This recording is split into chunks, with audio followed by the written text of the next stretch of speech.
merci. Et donc maintenant, on va commencer, après cette présentation de nos nombreux invités, le débat, ou en tout cas la conversation que nous allons avoir sur la question de savoir si la machine peut faire de la littérature. Alors peut-être avant d'attaquer directement cette question, j'aimerais savoir, puisque nous avons parmi nous un certain nombre d'écrivains, si vous avez dans vos œuvres une machine qui fait de la littérature.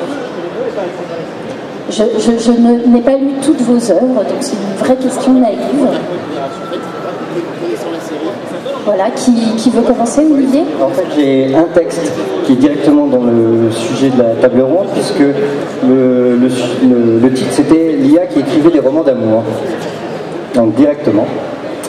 Alors juste pour expliquer l'enjeu, c'était que j'avais une intelligence artificielle qui était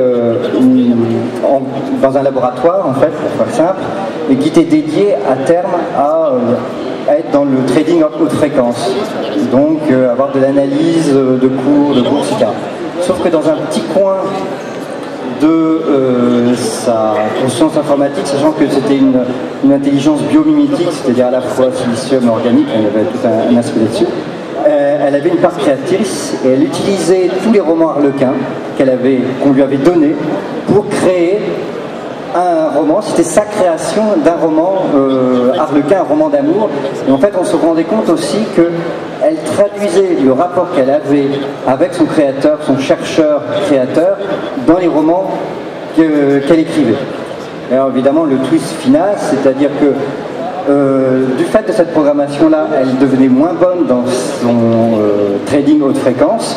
Et donc, comme c'était des crédits de recherche, on devait la faire mourir, donc c'était une tragédie à la Harlequin. Et donc dans son dernier mouvement, elle envoyait son manuscrit à tous les éditeurs possibles. Sauf que, évidemment, les éditeurs disaient « Ah ben non, mais en fait, ce qu'on voit, c'est une sorte de synthèse de tous les romans Harlequin, et donc ne l'éditez pas. » D'accord. Et est-ce que en quelle année vous avez publié ce texte? Alors c'était dans la revue Angle Mort, donc c'était en numérique. Ouais. Alors en année. À peu près. Je sais pas, 2012 ou 2013. D'accord. Oui, c'est relativement récent. Alors, on va, je pense, à un moment parler des logiciels qu'on essaye de mettre au point en ce moment pour produire ce genre d'œuvre. Et voilà. Enfin, du coup, peut-être que je peux même directement. Est-ce que vous vous êtes inspiré, ou dans quelle mesure vous vous êtes inspiré de travaux de recherche actuels sur le sujet? Alors, d'aucuns. Mais ce qui est, pour un auteur de science-fiction, c'est quand même assez sympa, c'est que quelques années plus tard, j'ai appris que Google donne à ses intelligences artificielles, alimente ses intelligences artificielles avec des romans d'amour sentimentaux. Donc finalement, sans avoir lu, je pense qu'il y avait de la documentation, mais ça ne m'était pas nécessaire dans le texte tel que je l'avais fait, mais je me suis aperçu qu'en fait j'étais un peu... la réalité m'a rattrapé en fait.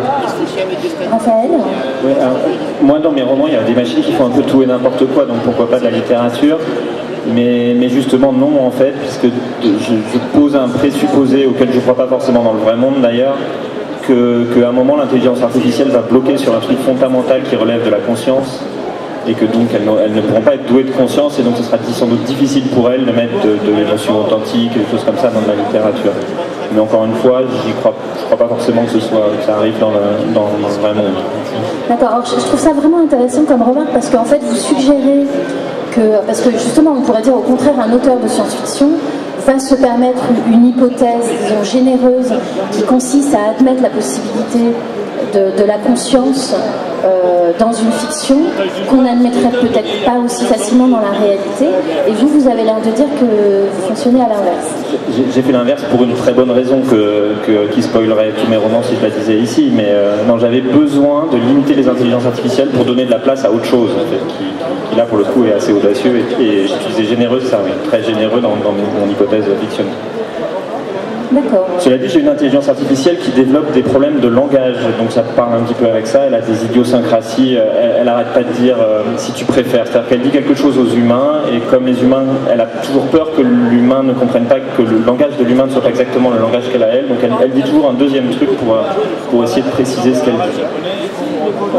Claude, vous voulez ajouter quelque chose? Je suis un petit peu comme Raphaël, j'ai l'impression que si l'on donne la conscience aux intelligences artificielles, on change de registre. Ça y est, elle est consciente, donc l'altérité se dissipe un petit peu, s'efface, et à ce moment-là, est-ce que l'on peut parler de machine à faire de la littérature? Non, c'est plus du tout le cas. Moi, la première machine à faire de la littérature que j'ai rencontrée à ce jour, c'est Google Trad. Vous faites des traductions les unes à la suite des autres, c'est une très grande littérature, c'est vrai. Le gros problème de la littérature comme ça, bon, il y a des générateurs de littérature qui sont intéressants. Vous avez au départ de la littérature faite par des humains de manière un petit peu mécanique, je dirais toutes les expériences de Loulipo. Je pourrais citer 100 000 milliards de poèmes, je pourrais citer la vie mode d'emploi de Pérec, de Queneau pour des poèmes évidemment. Mais à ce moment-là, la machine est maintenant capable, à partir de certains algorithmes, de phrases toutes simples, de générer du texte. Elle génère du texte. C'est très bien pour nous, mais ça n'a aucun sens pour la machine.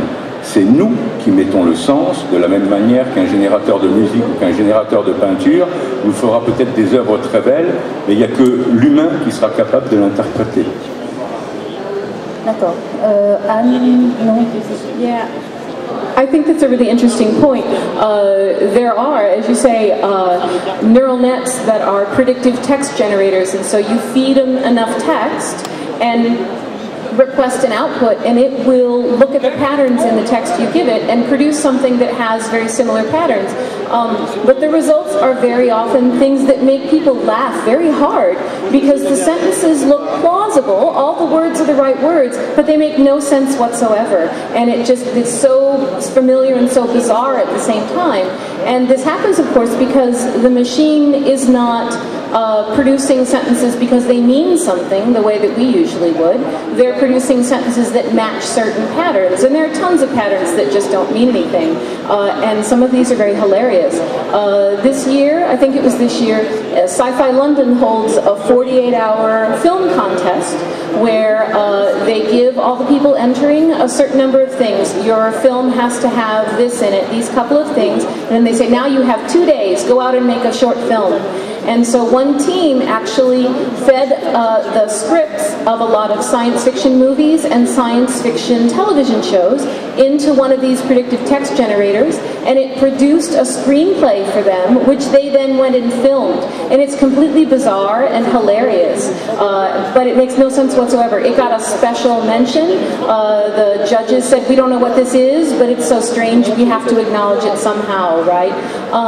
But that's where that is, and until you have a machine that is going to acknowledge meaning, which is going to be a very different order of machine from what we're used to, we're not going to have anything but these weird pastiche pattern-based texts, I think. Raphaël, vous voulez ajouter quelque chose? Je vous en prie. Oui, mais moi j'ai de l'espoir là-dedans.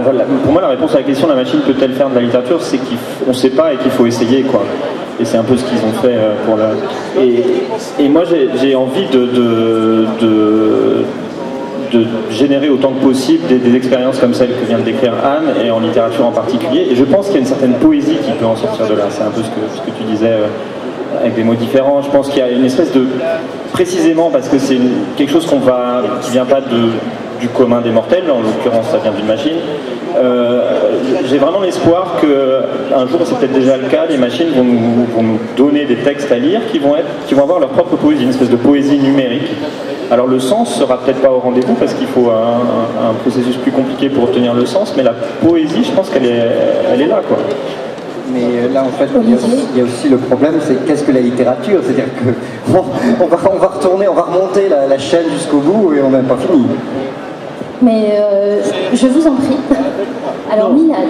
Oui, moi j'ai un point de vue peut-être un peu différent, parce que je suis pas auteur, effectivement, que je me permets un petit peu dans la fantaisie, mais en rebondissant, je dirais ce qui est intéressant, on ne va pas se poser la question qu'est-ce qui fait la littérature, parce qu'elle va nous amener très très loin, c'est pas l'objet de notre échange aujourd'hui, mais plutôt imaginez que les machines écrivent pour un autre public qui sont les machines.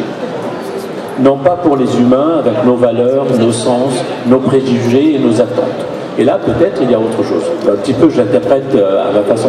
Et là, effectivement, on a beaucoup de modèles de la lecture automatique qui est aujourd'hui extrêmement puissante avant l'écriture automatique, et ainsi de suite. Mais au-delà, surtout, il me semblait intéressant de comparer les exercices qui ont été faits par Oulipo ou d'autres avec la génération automatique de texte, avec ce qui a été fait déjà dans les années 50 en Allemagne, avec des logiciels qui ne sont pas seulement des permutations, mais d'essayer d'imaginer une certaine poétique qui émane du code avec ses capacités. Je crois peut-être qu'on peut s'approcher où le public, dans la manière dont le public à la fois fait sens et fait quelque chose avec le littéraire, ne soit plus le public humain, mais plutôt ce qui est quand même pervasif et un peu partout.